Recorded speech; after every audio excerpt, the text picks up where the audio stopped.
আজকের ভিডিওটি হতে যাচ্ছে খুবই ইন্টারেস্টিং, কারণ আজকে আমরা মুজিবনগর সম্পর্কে এমন কিছু তথ্য জানবো যা অনেকেরই অজানা। 1971 সালের 25শে মার্চ পাকিস্তানি বাহিনীর ভয়াবহ গণহত্যায় রক্তে ভেসে যায় বাংলা। ঢাকা তখন পাকিস্তানি সেনাবাহিনীর নিয়ন্ত্রণে।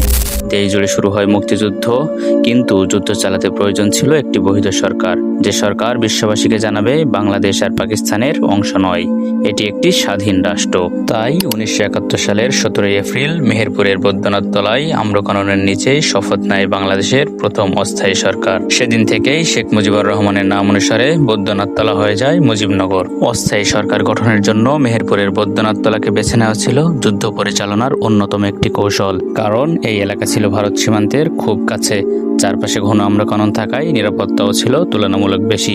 পাকিস্তানি বাহিনীর সরাসরি আক্রমণের ঝুঁকিও ছিল কম। এই সরকারের রাষ্ট্রপতি হিসাবে ঘোষণা করা হয় বঙ্গবন্ধু শেখ মুজিবুর রহমানকে, কিন্তু তার অনুপস্থিতিতে অস্থায়ী রাষ্ট্রপতির দায়িত্ব পালন করেন সৈয়দ নজরুল ইসলাম।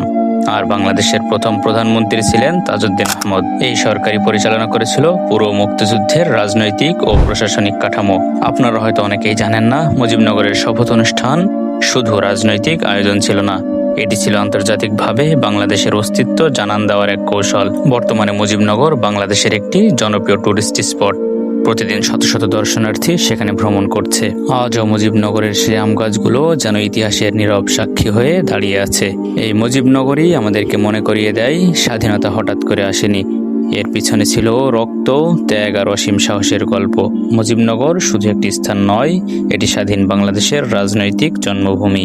যদি কখনো সময় হয়, আপনিও দেখে আসতে পারেন মুজিবনগরের সেই গৌরবময় ইতিহাস ও ঐতিহ্য।